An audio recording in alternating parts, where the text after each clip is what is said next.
So I'm just going to click through these very quickly and talk to you about our experience.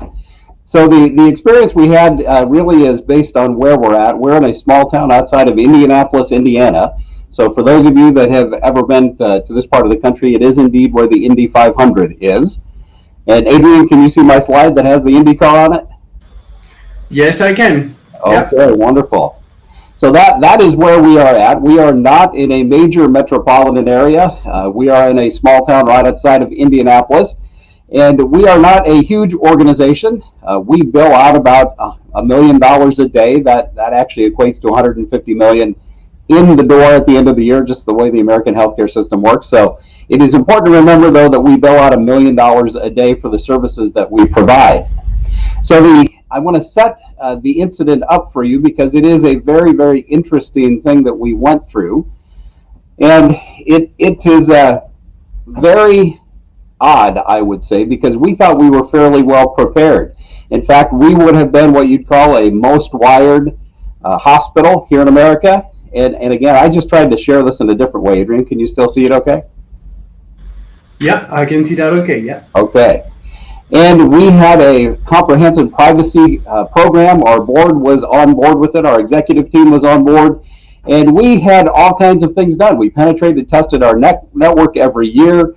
We had the anti-malware, antivirus running all the time. We did everything that you would anticipate. And yet, we headed into a winter day, much like the day-to-day here in Indiana, and we were expecting a snowstorm the next day. So our ERs had been on diversion because of a bad flu season, and I will tell you, a bad flu season sounds pretty good right now in the midst of a pandemic. But we were prepared for inclement weather. So we had printed out our visitor sheets for the next day to know who the patients were in case something would happen. And I was at home that evening, and I will tell you, I go to bed early because I have grandsons. And I was in bed about 9:30, and my administrator on call called me and said, "Hey, there's something on the computers at the hospital."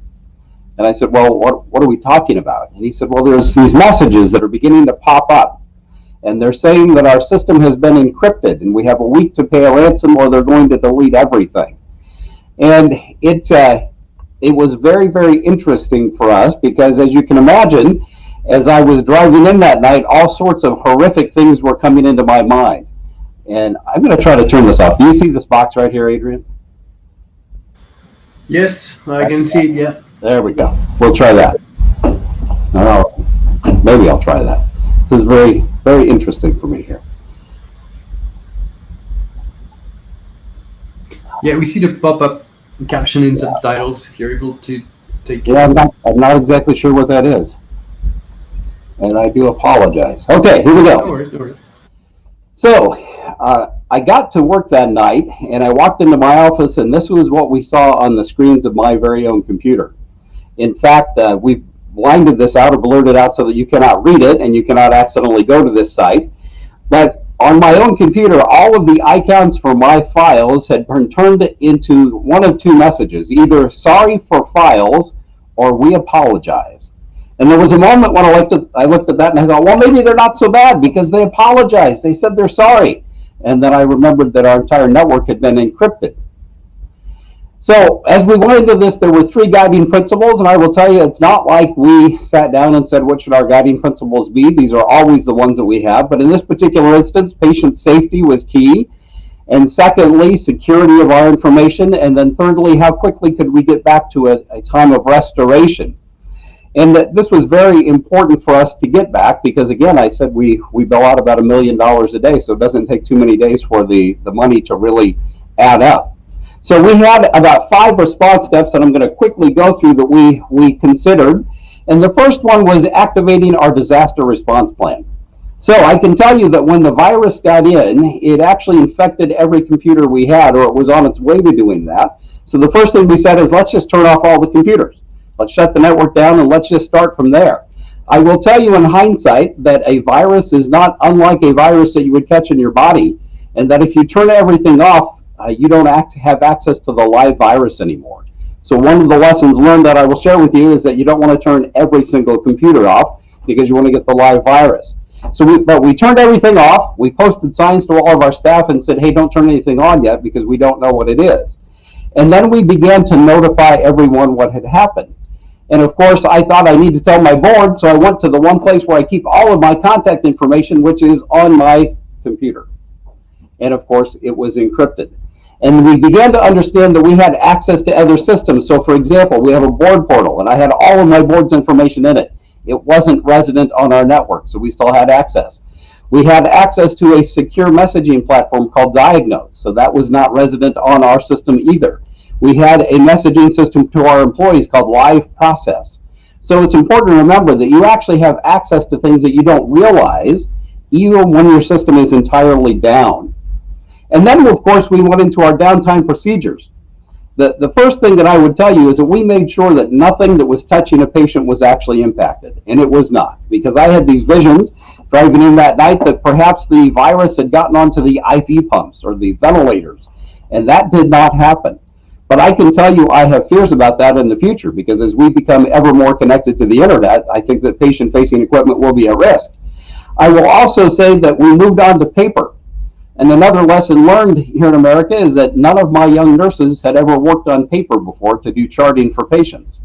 And it was only when we did downtime, which is usually 2 o'clock in the morning on the night shift once a month, where we have downtime, and so nobody really had ever practiced it. So you can imagine that it was quite a change for our young nurses who suddenly had to document on paper. I will also say that we used to document on paper all the time, and it was one sheet for a whole day. Well, we don't do that anymore, and so we ended up with 10,000 sheets of paper by the end of our 3-day ordeal. And then we went on diversion in our ER, but only for a brief period of time, and not for the reason people think. It is because our PACS system, so the picture archiving system where we store our radiology images, was impacted. The actual radiology equipment was not. So our radiologists could read the images on the actual equipment, and we could store for up to a week. But our radiologist at night is off-site in Indianapolis. So we had to go on diversion long enough for the radiologist to come and sit there, and he sat with us the entire time to read images on the actual equipment. But what I can tell you is that we never stopped being a hospital. We delivered babies, we did surgeries, we admitted patients, we discharged patients, we did everything a hospital does, because hospitals are not about computers. Hospitals are about people taking care of people. We did it differently, of course, but we did not stop being a hospital. And then we did probably the smartest thing, and that was call a friend. So we phoned a friend. And that friend in this case happened to be our attorneys. We called them up and said, hey, our disaster plan says call you first, and so what is your advice? And they said, we're going to put you in touch with a forensic IT company. So remember, this started about 9:30 at night on a Thursday night, and this was about 2 o'clock in the morning on Friday morning when we started making these calls. And that forensic company engaged with us immediately and began to go through their investigative process. And one of the first things they said is, we need to call the FBI. And I can tell you, as the CEO of a hospital, I was not fond of the idea of calling the government. However, we did, and it turned out to be one of the best things we could do. And I will tell you, they do not come in and take over. They come in and they provide advice, and they investigate, and they can give you insight into what actually happens. So here were the 4 stages that we went through. Number 1, we found out what it was. Number 2, you contain it. Thirdly, you kill it, and then you remediate, which means you bring things back online. So we did all of those, and you have to do them in those steps. If you don't, you reinfect your system. We also then figured out exactly what had happened. And what it was an open RDP port, or remote desktop protocol port, that was open to the internet. That didn't mean that you could just log in. You needed login credentials. It just meant that you could see it. And as we all know, our networks are scanned every day by malicious people all over the planet. And they could see that there was this door, and we saw that they tried to brute force their way in because we had extraordinary logging turned on.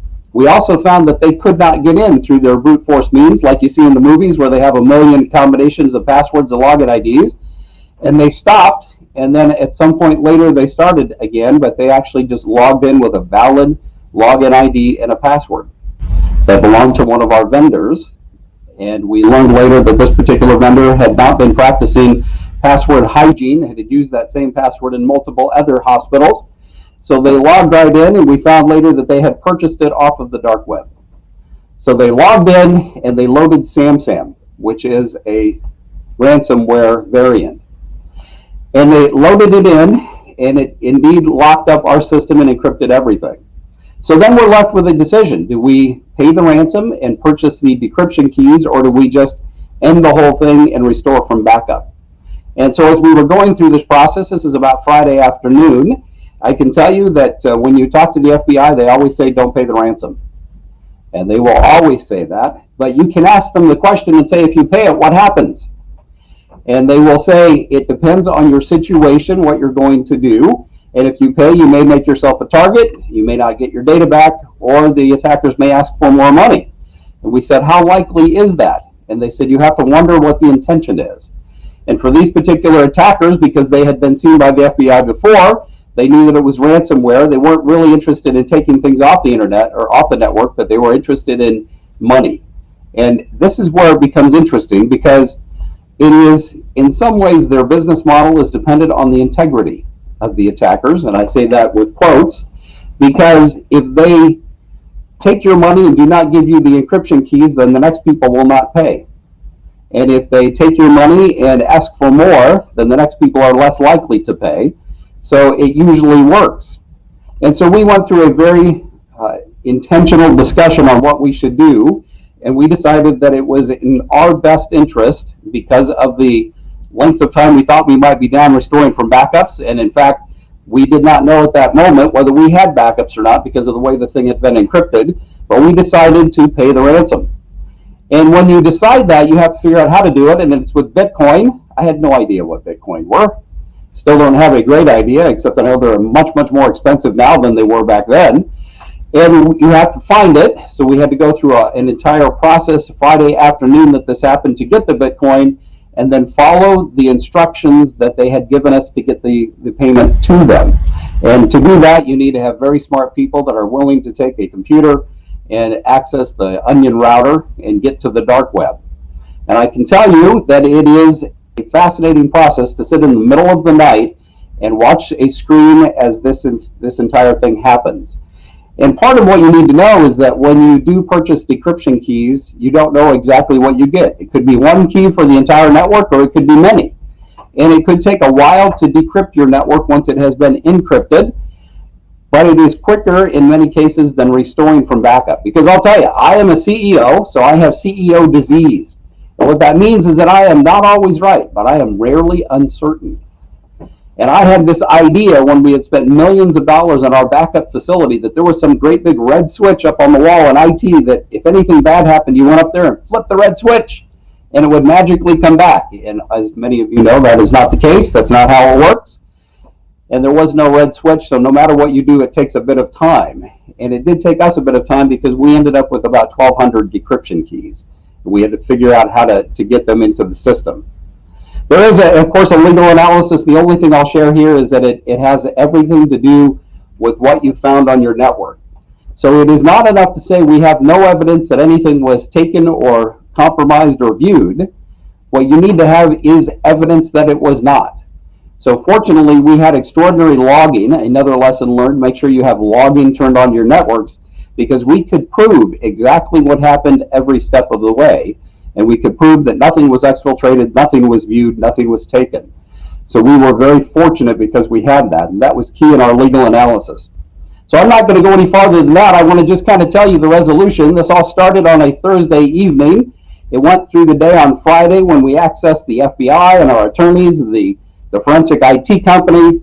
Over the weekend, we began to decrypt our network, and by the Monday morning, we had our network mostly up and running, with one exception. And that is that at the very moment we were attacked, one of our Exchange servers had been backing up.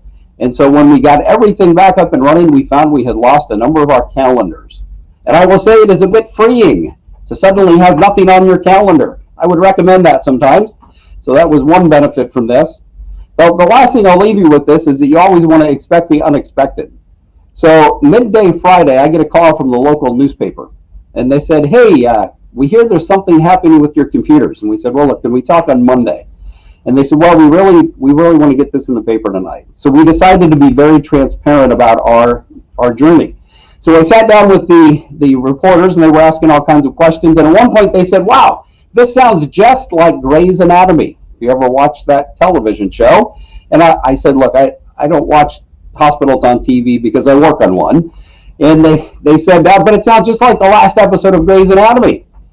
And so after we had gotten far enough into our ordeal that I could go home and sleep for a few hours, I woke up and I thought, maybe I better watch this because I have no idea what they're talking about. So I found that it was streaming and I bought the episode. And certainly as I watched it, there were worried people and there were screens that had messages on them. And I thought, well, this kind of seems similar. And then the FBI showed up and took over the hospital. I thought, well, this was not it at all. And then there was blood. We had no blood. And then there was a $20 million ransom. I didn't mention to you, our ransom was $50,000. And I thought, oh my, people are really going to think something different happened here. And so, of course, our newspaper published that article, and it was picked up by the Indy Star, and it was picked up by USA Today, and it was picked up by CBS News. And over the course of about 2 weeks, it went around the world. I got a call from a friend in Jamaica that said, hey, I'm on vacation. I hear something happened up there. I said, how could that be? He said, I saw it on the news. We got calls from Europe, where y'all are at. We got calls from all over the world. And it ended with this little website that had a picture of a guy with a mask standing in front of our hospital with a big newspaper. And we said, oh my, what does one do with that? Well, I tell you what we did is we celebrated because we got through this. We had T-shirts made for all of our staff that said, I survived the cyber apocalypse of 2018, and all I got was this silly T-shirt. And we had other ones made that said Hancock Strong, because it was the strength of our team that allowed us to get through this in just 3 days. And many times people say, why do you go out and talk about this? It is because nobody talks. And it would have been so much better for us if we had known what to expect. So we have been on the road for the last couple of years talking about our journey and our experience so that people can understand what it's like from the inside, and then they can ask us questions.